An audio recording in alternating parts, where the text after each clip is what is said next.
Good morning, everybody. I'm Larry Weissoon. If you enjoy real-world hunting and fishing talk, you're really going to enjoy listening to my good friend, Luke Clayton, and his guest for the next hour. This is David Fox, and welcome to Outdoors with Luke Clayton and Friends. Luke has been a recognized outdoors writer for the past 3 decades and writes for a host of outdoor publications. Luke pens a weekly newspaper outdoors column that appears in over 40 Texas newspapers. Luke is on the pro staff of Pyramyd Air, your one-stop shop for everything air gun related.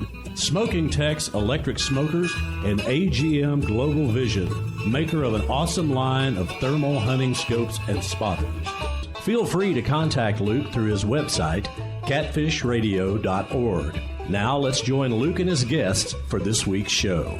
Well, friends, it is now Campfire Talk time with Mr. Larry Weissoon, who is right here with us. We've got a fun, interesting segment coming up. Larry, thank you for being here, buddy. Luke, thank you for the opportunity, and we do need to thank our sponsors. Stealth Vision, which is there out of Crockett, Texas, the best scopes and binoculars. VINEYARDMAX, which makes the deer feeders, fish feeders, the VINEYARDMAX bait that you and I use quite a bit on deer and other animals.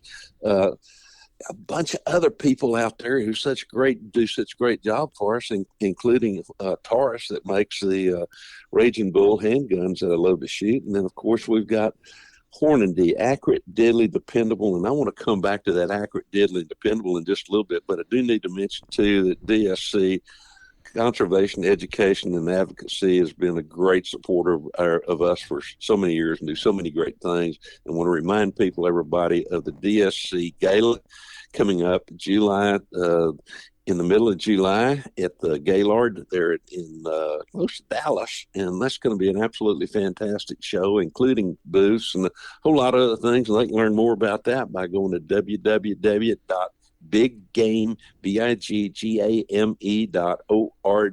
or dscf.org, and look forward to seeing people there. I know you're going to be there for a day or so. Let's go back to Hornady. You know, this is a time of year when a lot of people are getting ready to have the opportunity to go hunt in Africa. And Africa is a little bit different than lots of the other parts of the world.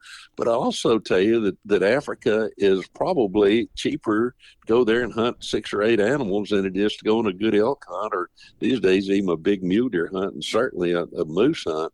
So you can go over to Africa and have an absolutely great adventure if you've never been, or if you go, I've got a feeling you want to go back. And, you know, there's nothing better than Hornady bullets out there. I've carried a bunch of them there of different calibers and different rounds and put them to really good use. I know you have, Larry. You know, I've never been to Africa, and I'm quite sure I probably, at my stage of the game, I probably never will be. But I've been around a lot of friends, probably mostly you. I've learned, feel like I know a little bit about it by listening to you.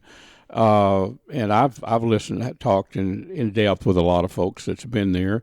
One thing about it that I guess the intrigue of Africa is the fact that, there's some critters over there that will hurt you. I mean, there's no question. But that's got to be, that's always been an allure of mine. And I would dare say most hunters, You've read about the Cape buffalo, and I understand that probably the vast majority of hunts for Cape buffalo, your life is, there's a situation that it could turn south on you, but your life is not in danger on every hunt for Cape buffalo. I get that, but there is in the back of their mind, kind of like hunting wild boar. Kind of like that. There's a chance. You don't know what's going to happen for sure. Yes, sir. There are wild critters, and they're critters that have a propensity to hurt you, like a big old wild boar. Yeah, he's got the potential to hurt you, and definitely a Cape buffalo. But you've told me in the past, Larry, that sometimes Cape buffalo, which is, I guess you think about dangerous game, I just think about Cape buffalo first. Right. They have, you've told me and many other folks, if you shoot one if they can go down with that first shot just like you were hunting a deer or an elk. But they, yes, sir, they don't can. always do that. You've told me some situations that you've been in where it didn't happen that way, Absolutely. The first Cape Buffalo I shot with one shot with a single shot 416 Rigby, and I hit him hard, and he went about 20 steps and was down. And I've also, and I was relating some things not too long ago around a campfire about hunting in Uganda for Nile buffalo, which are a little bit different, a little bit smaller than the regular Cape buffalo, but not a whole lot, but every bit as tenacious, maybe more so. And hit this animal absolutely perfect. And yet it took me another 11 shots to bring that animal down to where I finally felt safe enough to walk up there toward where he was, kind of thing. So they can be extremely tough, extremely tenacious. Now, the interesting thing about a Cape buffalo, as opposed to any of the other mammals that are out there, they have a real bone in their heart. It's like two little wafers kind of thing. Oh, a little bit bigger maybe twice the size of your thumbnail. And what happens is called the os caffer, and which is the bone of the bovine. And what happens is when you shoot that buffalo with that first shot, adrenaline kicks in, and adrenaline will keep those wafers moving back and forth to keep that heart beating, even if there's a bullet through the heart, kind of thing. So that's one of the reasons that they're so very tenacious of life and so potentially dangerous. And you've read some O'Rourke stuff, I know, or said they look at you like you owe them money. Well, they look at you not only like you owe them money, but they're coming to collect sometimes as well too. So you get all these kind of things going through your mind. Yeah. I tell people, I said, the worst thing about going on a Cape Buffalo hunt is when you shoot one, because then essentially you're finished with your Cape Buffalo hunt, and it's on to other things. Mm-hmm. Yep. You go on to other plains game or whatever you're going to be hunting. But it would all be kind of anticlimactic in a way after in a way it really is. But I mean, I think I would really. Yeah, I'd like to kill. Who wouldn't like to hunt a Cape buffalo? But the plains game, I think I would really. If I were over there, I would just absolutely love, say, whatever the best is. Zebra for one. Not that I've always had a burning desire to kill a zebra, but you and others have said the meat is the finest. The steaks are the best that you can get, and I'd like to not only hunt some of those game animals, plains game especially, but to also eat them, I mean, go back to camp and enjoy some of that, tasting some of that wild meat. You've told me that the zebra over there you've eaten that quite a bit. You said that's some of the finest steaks you've had, It really is. It's a much lighter colored meat, almost like veal. Mm-hmm. But I'll also tell you that just about everything else out there, including young warthog, or I've eaten old warthog, and it can be like an old feral boar. But for the most part, all the animals that are there, all the antelope species in particular, are extremely good to eat.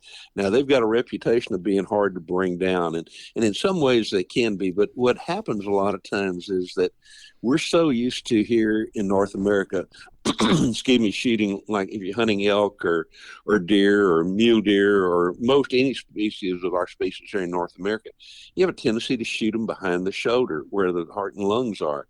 With the African antelope, most all those animals, their heart and lung, their vital area sits much more forward to where it's almost directly behind the shoulder. So most of us go over there and they're so used to shooting right behind the shoulder we do, and the animal, you're kind of hitting the back part of his lungs maybe. Mm-hmm. And the animal keeps running, and you go, oh my God, they're really tough. But part of that comes in from shot placement.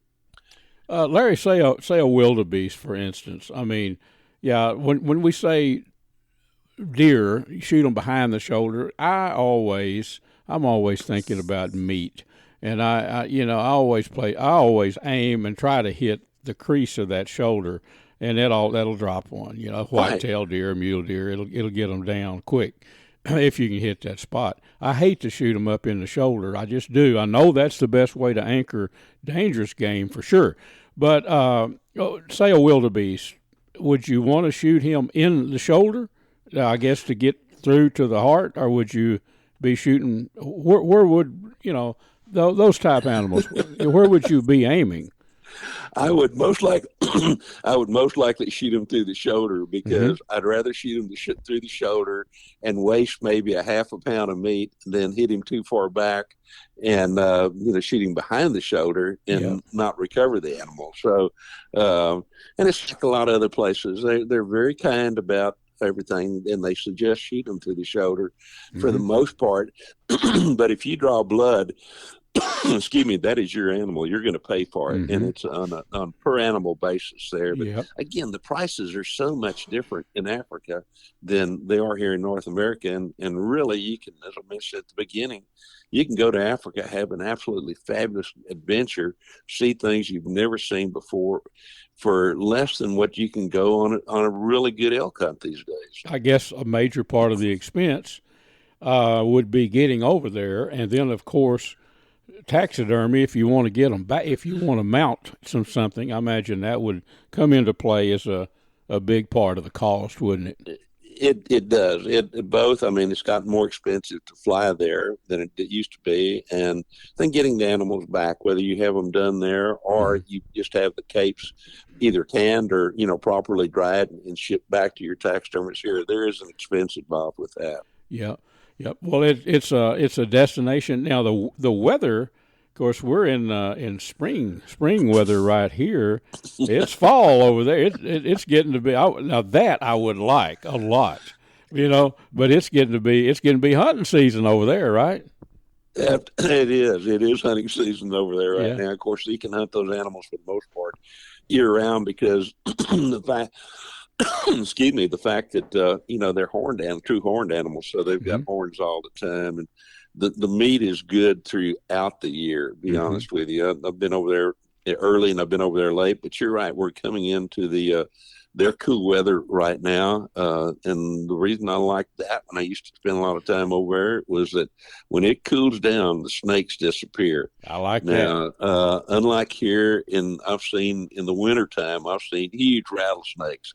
There in the wintertime, when that temperature turns a certain point, or the daylight turns a certain point, most every snake crawls in a hole somewhere, and you have to realize, there's a lot of cobras and there's a lot of other really bad snakes there that you would otherwise have to deal with if you went there during the summertime, during our wintertime. Larry, would you hold that thought? We need to take a quick break, but I'd like you to come back and let's talk some more. This is intriguing, interesting information for me. Of course, I've had the privilege of sitting around a campfire and hearing a lot of your stories through the years, but let's come back and talk some more about your hunts over there. Could we do that? I would love to, Luke. Thank you. Well, friends, Mr. Larry Weishuhn is going to tell you about the finest hunting optics that we have ever found. Luke, these are called Stealth Vision. They come from Crockett, Texas. Dr. John McCall developed them. They're 34 millimeter tubes as opposed to the narrower tubes, so more light transmission. They have a little green light that comes on. That scope is leveled because that's when you want to pull the trigger. They have an optional lighted reticle as well too, and a whole lot of other products. And folks can learn more about them by going to stealthvision.com. Folks, I want to introduce you to VINEYARDMAX. Now, this is an awesome deer attractant, a food attractant that's made with hammer-milled grape skin, dried hammer-milled grape skins. It has a mixture of rice bran and also corn chops. Very effective. Deer can smell the scent of grapes from a long way, and it brings them in. I've used it in West Texas out with Larry Weishuhn, and we were out there where deer are not even exposed to grapes, and they came right in. Also, VINEYARDMAX has a very good line of game and fish feeders. Check them out online, vineyardmax.net. Friends, I want to tell you about an awesome camping destination, Wind Point Park on Lake Tawakoni. It's over on the far east side, kind of the northeast side of the lake. It's a pristine park. You can go there and view, I think they estimated a couple of hundred deer on that couple of hundred acres there. Cabins, beautiful RV park, fishing piers, docks. It's got everything you'd want in an outdoor destination. Check them out online at windpointparktx.com. TX.com.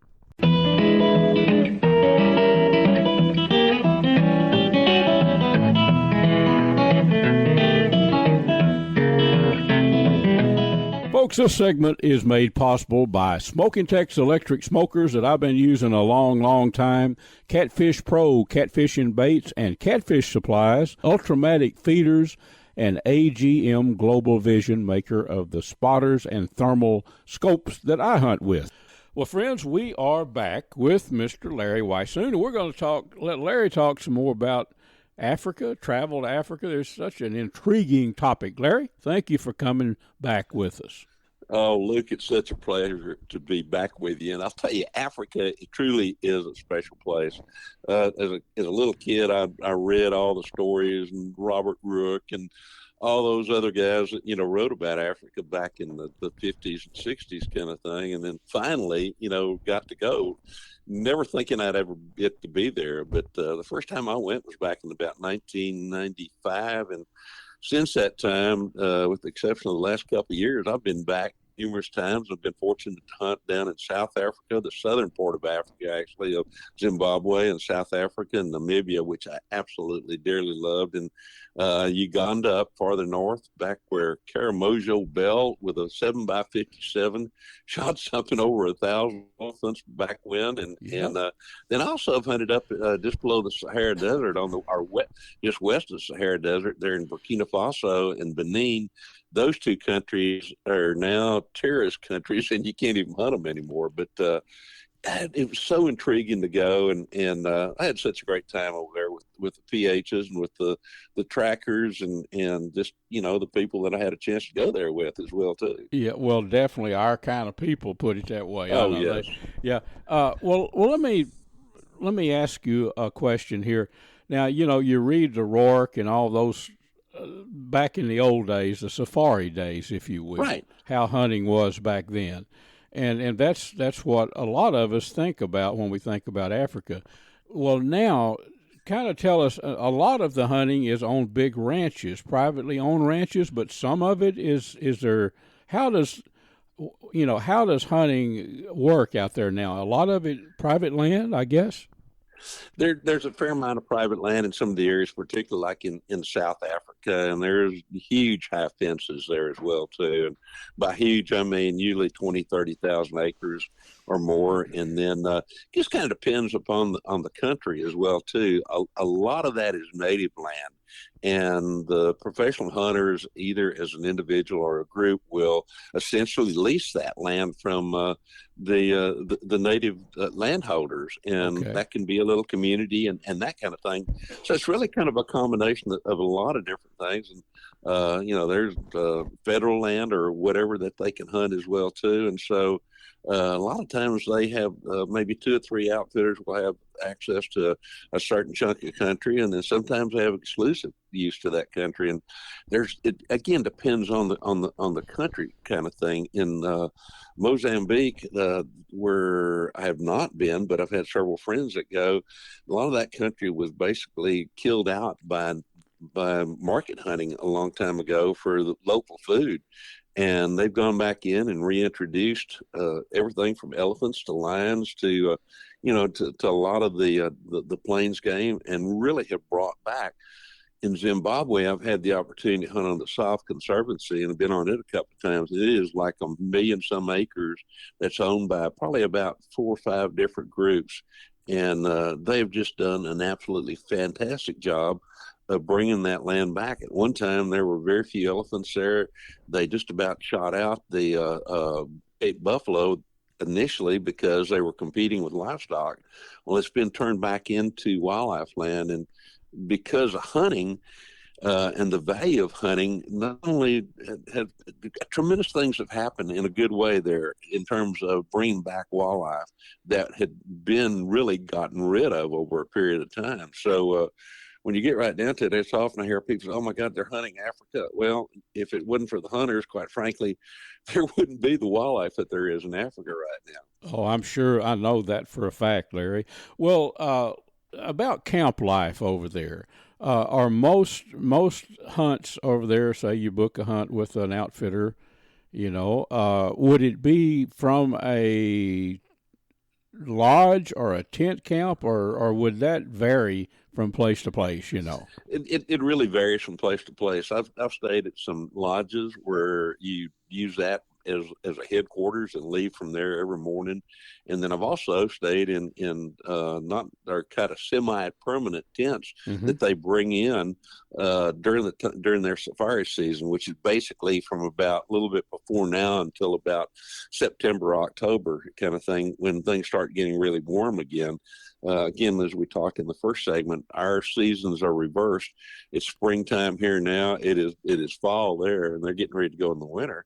And so it really kind of depends upon the hunt, on the country. I've been fortunate where on one hunt we moved tents every other day, and that to me was so much fun. I stayed in some lodges that were, oh my gosh, like 5-star lodges here in the U.S. But those are okay as far as I'm concerned, but I really like the tent camps or maybe the small type, maybe the little semi-permanent type buildings that they put up where they'll have a bathroom and then you'll have a tent.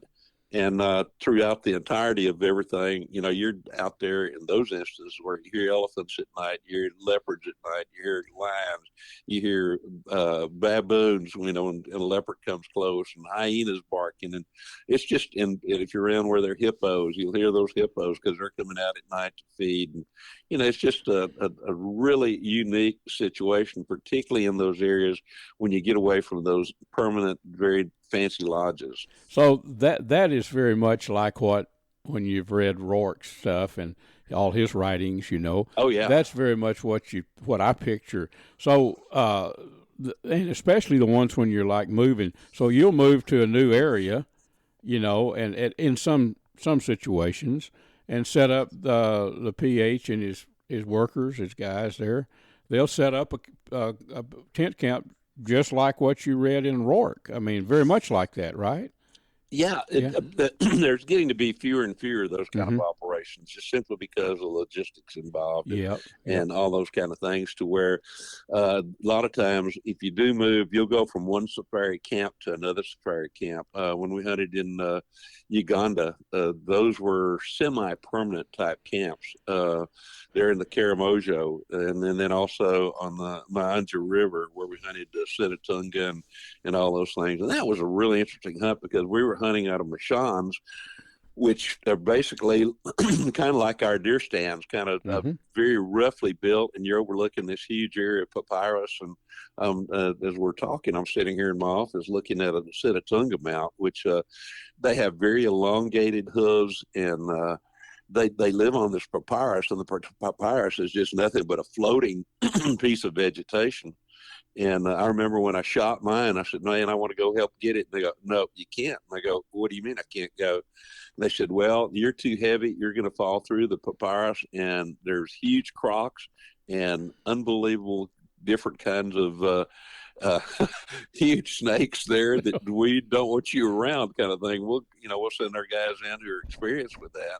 So that also comes into play. And that was a camp tent that we were right on the edge of this huge swamp, and you'd hear all kinds of sounds during daytime and nighttime especially, and lay there and go, okay, where's my rifle? I know it's got to be close here. Yep, here it is. You'd have your rifle in hand expecting something to come in and try to drag you out of that tent each night. Oh, boy. I remember, Larry, of course, you and I have been together on Campfire Talk on this show for going on 19 years. I remember vividly recording with you when you were on that hunt. And I remember you were talking about, yes, I remember it like yesterday, and it's been years ago, but I remember asking you, wait a minute, now when you shoot one and you go get it, can you fall? You said you can fall through this stuff, and I could just picture falling through all that matted whatever and what might be below it. Then you'd never get out if you fell through. That No. was, how did they get the game? Did they go in with well, I'm sure they were light people, but did they have like a stick or something to keep them from falling through? Or They did some of that, but a lot of those guys are real small. Yep. I mean, not pygmies, but they may weigh 105 pounds. Yeah, okay. And so, as opposed to my 250 that I weighed at the time, Mm-hmm. And then too, they would carry a stick sometime, like a guy walking on a high wire, so that if they fell, that stick would keep them from falling all the way through, and that stick also helped them if they encountered some of the big snakes that are there, and some of those are like 14, 18 feet long, and then the crocodiles that were in that area, my gosh, were huge. And then too, their trails all throughout that papyrus that we'd got to get on a little boat looking for animals, and those were hippo trails. And there were several times where we encountered a hippo or a huge croc that was laying where we had to back paddle and try to find another way to get to where we wanted to go. So, oh my God, brings back so many different memories. Oh, Larry. I appreciate you being back with us. Coming up, I'll tell you what, we've got somebody from down in your neck of the woods, Mr. Paul Patranella with the Bait Barn Fisheries. We're going to talk about stocking fish here in our coming up here in today's show. That's a varied. We always try to be varied, Larry, with our topics. But going from Africa to stocking fish and South. But thank you very much for being with us. And of course, next week, you'll be back with us for Campfire Talk, right? I cannot wait, Luke. Folks, I want to tell you about an awesome destination for camping, just a getaway place, some very good fishing up on the upper end of Lake Livingston. It's River Rat Resort. You can go online to riverratresort.com. Check it all out. It's an awesome website there, but there's RV sites for RVs. There's tent camping right on the river, cabins there. It is a beautiful park. And I fished down in that area for many, many years. I probably first started fishing there 30 years ago. But you can fish the river. Lake Livingston is a well-known fishing lake. If you don't like to fish, which I bet you do, but if you don't, it's a great place just to get away from the hustle bustle of the big city. You can call 936-277-5495. That's 936-277-5495 and make reservations. But first, go online there to riverratresort.com. Check it out. I want to tell you about a one-stop shop for everything related to game feeders and fish feeders, Ultrimatic Feeders. I've been using components and feeders from Ultrimatic Feeders for 20-something years, I guess. They have the remote, which you can remotely activate your feeder with, the timer, which is the most simple timer that I've ever found on a game feeder. And then the eliminator. Check these out. They are worked on centrifugal force, and they seal off the corn supply so coons and squirrels can't get to the corn. Check them out. Ultrimatic Feeders, you could go online to ultrimaticfeeders.com. Folks, let's talk a little outdoor cooking. Let me tell you about an electric smoker that I've been using for 15 years, I guess. Smokin Tex electric smokers. If you're tired of staying up all night keeping that wood fire burning when you're barbecuing, give Smokin Tex a try. They're made to last a lifetime. You can check them out at smokintex.com. That's SMOKINTEX.com. For seasonings, anything to do with outdoor cooking, all kind of jerky seasonings, sausage seasonings, Butcher Packer Supply. That's butcherpackersupply.com. I think the website is butcher-packer.com.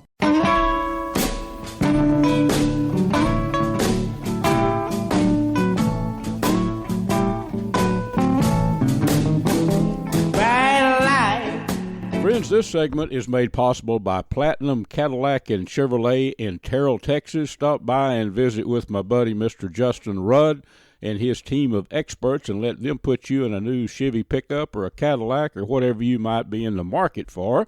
Also, the Choctaw Hunting Lodge up in southeast Oklahoma. Check them out at ChoctawHuntingLodge.com. Also made possible by Pyramyd Air, your one-stop shop for everything airgun related.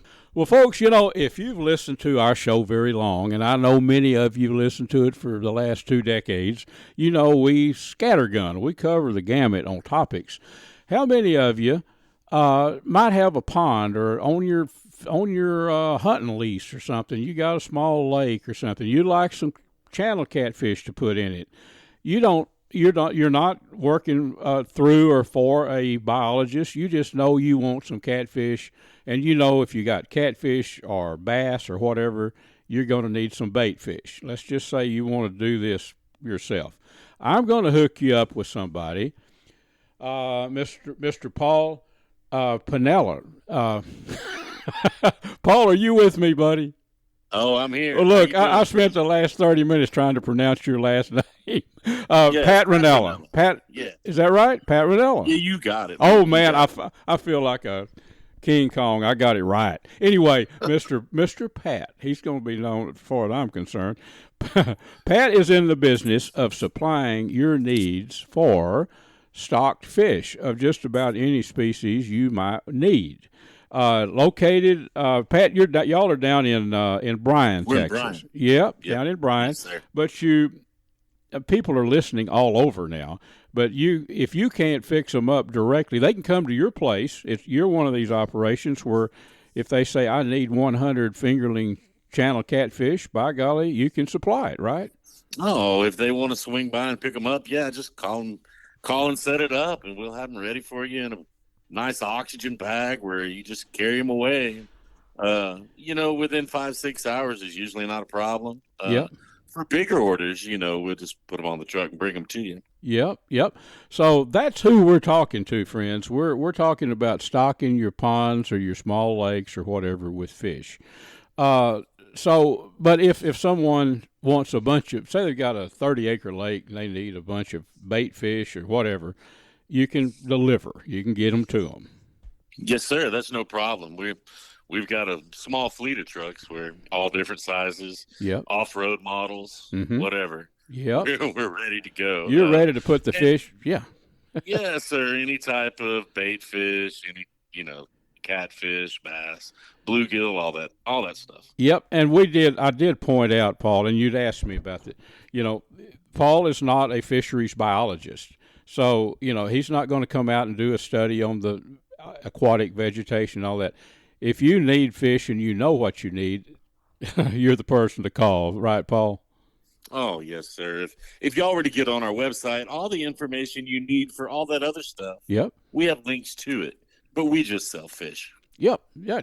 Well, what's the website? I think this will help some people. We'll give it again later. Yep.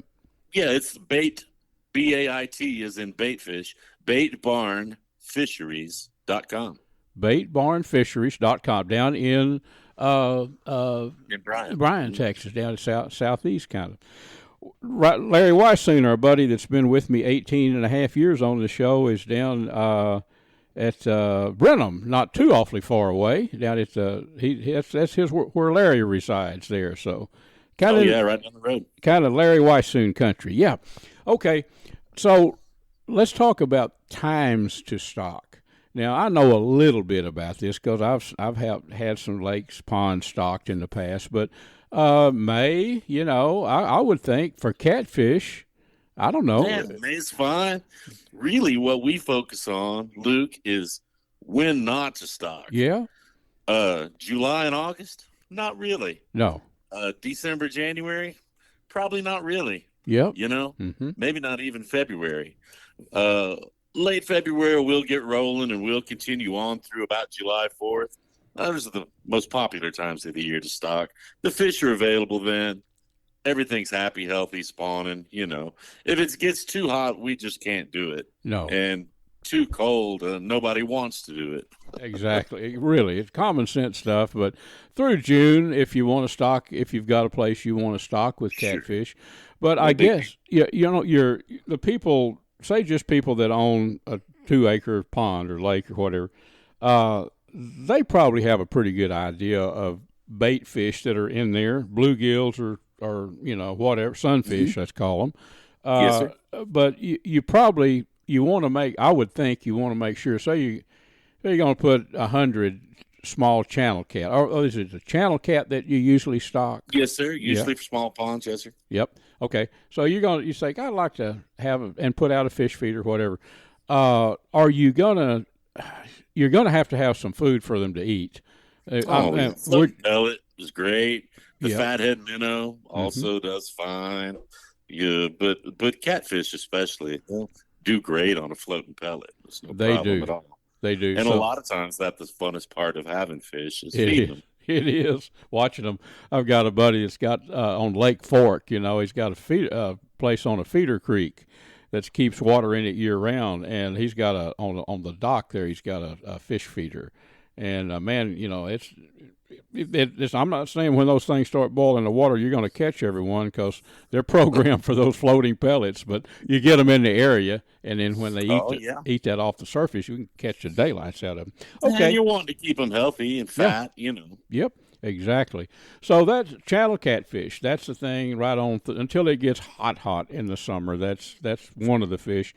Crappie.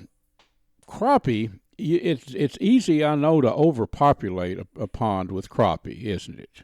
Correct. Yes, sir. We're not going to recommend that you first, black crappie are the only ones that are available commercially. So we're not going to recommend you put them in anything smaller than, a couple of acres. Yeah. Really 10 acres is best. But people do. And you just really have to have something in there to keep their numbers down. Have to have a largemouth bass or some kind of top-end predator. Otherwise, the crappie will just overpopulate and they won't grow. So there's a couple of ways to look at a private pond fishery. If you want it, I love catfish. I love to catch them. I love to cook them and eat them, But if you wanted a pond for catfish, probably, unless it was a huge, small lake, just concentrate on catfish. I mean, I've done this before. And put out the pellets, and then you're feeding the catfish. If you put any crappie in there, you probably would need to look at them as a bait fish for the for the catfish in a way, because they will. I know for a fact they'll overpopulate. So really, not so much on the crappie unless you've got a big, 20 or 30 acres. And a food source for them, because the crappie will not eat a pellet. You're right. They require live food. That's right. You got to think about that. So I think for most people, I think the catfish is going to be a big deal. Now, how about we used to call them Georgia hybrid brim. I don't know if that was a correct name. Those hybrid bluegill. Hybrid bluegill. Now those rascals between a green sunfish and a copper-nosed brim. Okay. Now they get big, don't they? They do. They're 90% male. And they have a big mouth. They're 90% male, and they get huge. Big as a dinner plate, really. Some of those big ones. So is that a popular fish for people to stock? It is, especially in the small lakes you're talking about, where they will easily consume a pellet also alongside the catfish, and they'll grow to pound and a half. Big old perch. Oh, also the hybrid striped bass. Yep. Is also a great one for small ponds because they don't reproduce. They'll also eat a pellet real well, and they're like the catfish though. They'll eventually time out, where they're not reproducing. They get to 5 or 6 or 7 years old, and then they just die. Yeah. Then you just add more. But they're a put and take fish. They are, put them in there. But a hybrid striper, it's a genetic, cross. It's a hybrid. Correct. Like a mule. And I've caught a fish for them a lot, and some in private ponds too. So that's another fish people can look at. The hybrid striper.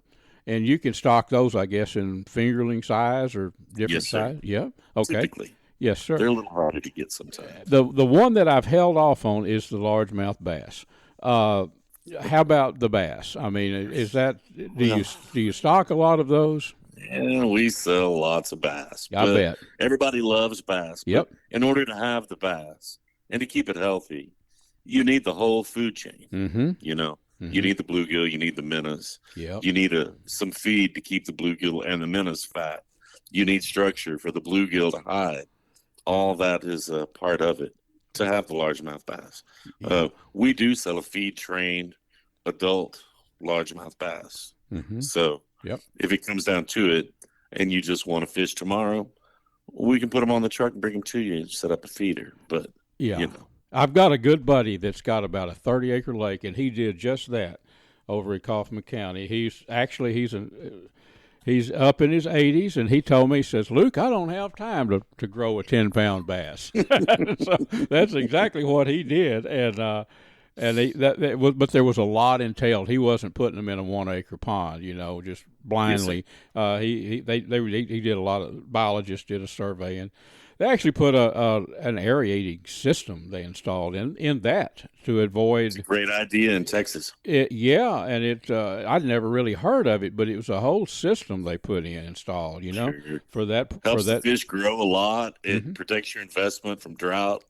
Yes, sir. What happened before they stocked them? They did a heavy stocking of like 2 to 4 pound bass. In this 30-acre lake, and they also stocked a bunch of minnow, I guess the fathead minnows, and I'm not sure exactly what all the sunfish they stocked, but they had a oxygen depletion and lost everything. And then they learned about this system, so that's something to think about. I'm sure it's not cheap, but it's a way to, ensure that. It's cheaper than replacing all those fish. Oh, I bet you. Well, let's do that. Another thing. If people want to buy catfish to eat and they're down in southeast Texas, you can fix them up with that, can't you? Yeah, stop on by. We'll put them in a bag for you. Or we'll knock on the head for you, whatever you'd like. Yeah, right. You have some fresh catfish, which I'm kind of partial to that. Okay, Paul. Well, let's do one thing. All our friends listening, wherever. Granted, you're not going to be, if you're up in Dumas or Amarillo, you're not around the corner from the bait barn fisheries, but you do now have a good contact with Paul here. He can. Oh, that's right. We can help you out. You can connect them with whoever. Okay. Well, Paul, let's do it. We've been in the business we've owned this place for 22 years. Yep. The previous owner had it for 29 years, and the previous owner opened it in 1952. Been around a while. I've been by there. It's been a long time, but I've been right by you there. So what's the best thing? The website, and then they can get your number off of that? That's fine. Yeah, the website's the best way to contact us because we're always monitoring the emails. We have our business hours are during the week from 7 to 2. We close during pretty much midday. Yep. On the Thursday, Fridays, and Saturdays, we're open till 6 or 7 at night, just depending on what we need to do. But we're always here working. Okay. Paul, tell the website once again, please. It's baitbarnfisheries.com. All right, buddy. Well, thanks a lot for the information, and stay on the line. I want to learn some more things about the stocking from you. Hey, no problem. If y'all have any questions, just give us a call, drop us a line. Anything we can do to help, we will. We're family owned. For about the past decade, I've been hunting editor for Airgun Hobbyist magazine. I think the only magazine devoted strictly to airgun shooting and hunting in the country. Well, in that length of time, I've learned quite a bit about big bore air guns and smaller calibers too. A spot to go to that if you're interested in air guns, you need to know about Pyramyd Air. The website is PYRAMYD, PyramydAir.com. They have anything and everything you need, from the guns themselves, the big bores or the smaller calibers, to the accessories. Just remember PyramydAir.com, and there's a number when you get on the website if you need to call and talk to somebody. Give them a buzz, and they can fill you in on little details that you might need to know about shooting or hunting with big bore air guns. While you're on the website there, I'd like you to check out the big bore air gun that I've done a great deal of hunting with. It's the Seneca Dragon Claw 50 caliber, pressures up to 3,000 psi, and it looks like a conventional rifle. Wooden stock. I think you'll like the appearance, and I know you'll like the performance. It shoots not only bullets, but also air bolts as well, tipped with a broadhead. Check it out. It's the Seneca Dragon Claw. The snowflakes fall as winter comes, and time just seems to fly. Friends, this segment is brought to us by CVA Muzzleloaders. In my opinion, the very best muzzleloaders in the world, the ones that I shoot. You can check them out online, CVA.com. AGM Global Vision, maker of the Rattler and the Adder that I use. You can check them out online too, agmglobalvision.com. Kuby's Wild Game Processing and Kuby's Restaurant in Dallas. And VINEYARDMAX, maker of some awesome deer attractant and some very fine game feeders and fish feeders, located down in Nacogdoches, Texas. Check them out at vineyardmax.net. Well, folks, this segment is going to wrap our show up. I have a little time to visit with you. First, I want to thank all of our radio stations. Gosh, there's a million outdoor shows they can choose to run. Thank you for running this one. We've been on the air now for almost 19 years. Catfish Radio with Luke Clayton and friends. Larry Weissoon's been with me 18 and 1/2 years. You know, I bet a lot of you turkey hunters have some frozen turkey meat in the freezer. Now, we talked recently about making fajitas out of turkey and then chicken frying the breast meat. Very tasty. Let's talk about gumbo today. How many of you like gumbo? Oh, I see those hands going up all over. I like it too. And I know how to make it. Gumbo, regardless of what you might hear, is one of the most simple things. All it is a Cajun soup with a roux, and a roux is nothing but a gravy. Here's the way I make it. And let's use turkey meat in this. You could use chicken, anything. But the key to the way I make gumbo, I smoke the chicken. So you're going to make it from a whole fryer. I smoke that chicken till it's well done. I'll leave it on my electric smoker, my Smokin Tex, for about 4 hours at 225. And then the skin is kind of crispy, but it's well done. Fall off the bone done. Now, turkey meat, the dark meat of turkey, also makes great gumbo. So does the white meat, but I just like to chicken fry the white meat of the wild turkey breast, But you can cook that drumsticks and thigh meat. It's a dark meat, of course. Cook that down, smoke it, and then wrap it in foil and let it cook real slow, and it'll fall off the bone tender. Okay, you could pressure cook it, and it will get tender in 30 minutes, but I like the smoked flavor in gumbo. So let's start with turkey meat. Let's just say you can use the white meat, dark meat. Just make sure if it's dark meat, you do cook it and get it tender first. Wrap it and cook it with some moisture, like cooking oil or olive oil or something. Make sure it's real tender. And cooking it in the gumbo will also make it a little more tender. So let's start out. Let's make a roux. No big deal. You can use instant roux. There's all kind of instant roux out there. Tony Satchery's makes some instant roux powder that you just add oil or water and stir it, and you got it. But a simple roux, put you about 3/4 of a cup of cooking oil and about, a cup and a half, depending on how much gumbo you're going to make, cup and a half of flour, brown it, stir it, keep stirring it all the time. Don't take an hour to make roux. You can make roux in 10 minutes. Just keep it on. Once it starts bubbling a little bit, cut it down real low and keep a whisk. I use a metal whisk and stir it until it's, the color of a penny. If you like a dark roux, you can just keep stirring it and heating it.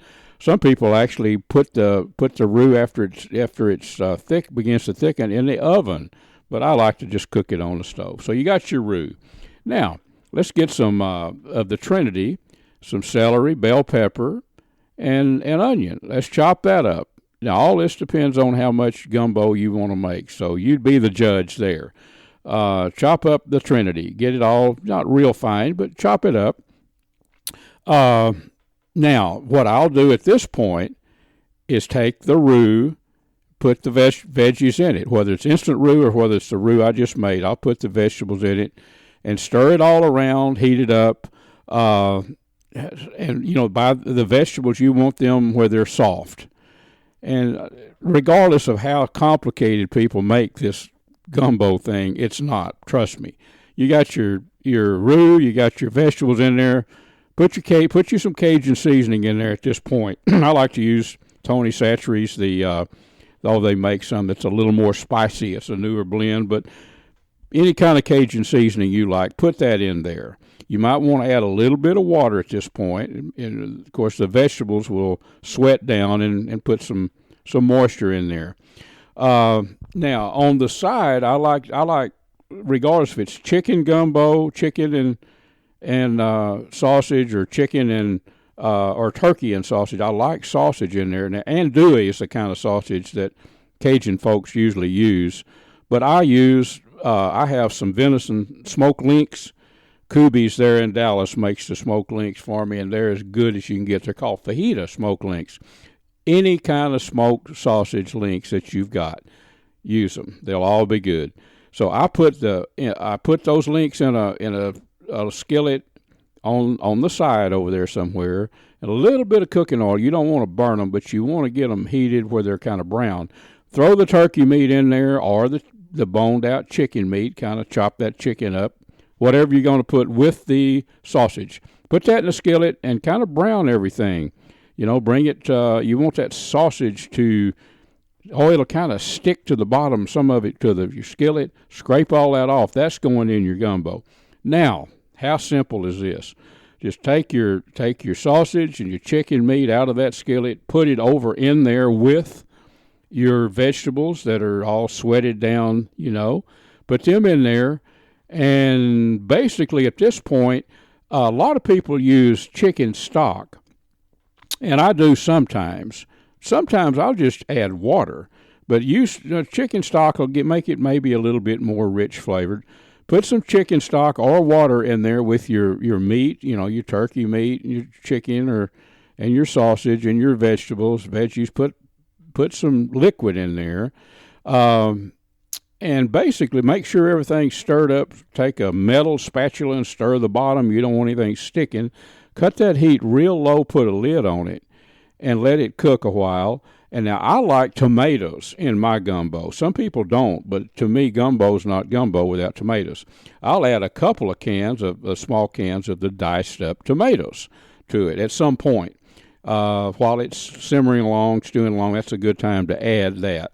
What are we forgetting? Seems like there's something else. Yeah, after it's all simmered along for 45 minutes or maybe an hour, gumbo is not gumbo without okra. So I'll take a package of frozen okra. If it's fresh, I'll grab 6 or 8 stalks out of the garden, chop that up, and put that in there. You don't want to put the okra in too early because it'll cook to pieces. So you want your okra to cook maybe 15 minutes, the last 15 minutes. So then you got her in pretty good shape. Now what I'll do at this point is chop up some green onion tops, throw them in there. That'll add another layer of flavor to that gumbo. And just stir that all in, and basically you've got it cooked. And I like to cook it if I've got people coming over to eat with us. Well, I'll cook it one day and then serve it the next. Like any soup, setting in that pot seems to add another layer of flavor to it, but it's ready to eat at this point. Cook some white rice on the side. Here's the last thing you need to do. Have that white rice ready.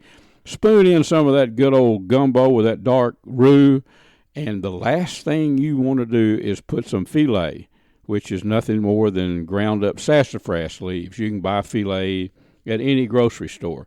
And bingo, how hard was that, friends? So if you've got that turkey meat, there's a way to make some great gumbo that your friends are going to like. If you don't, pick you up a fryer, a chicken, and smoke that thing until that skin is crispy, and that's just going to add some really good flavor. But the smoked meat is what I do differently than most people making gumbo, and it's really, really good. Again, thanks to all of you for listening. Remember, next week we're going to be right back here with Catfish Radio. We're going to have some guests lined up. We're going to talk hunting and fishing, everything outdoors. Until then, I hope you can get out and enjoy the great outdoors, friends.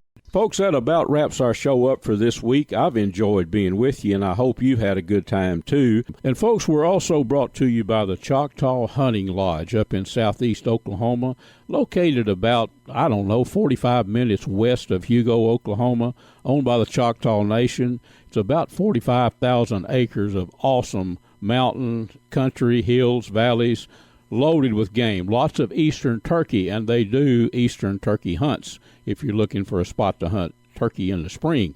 Also, I want to remind you about the Seneca 50 caliber Dragon Claw that shoots bullets and pellets.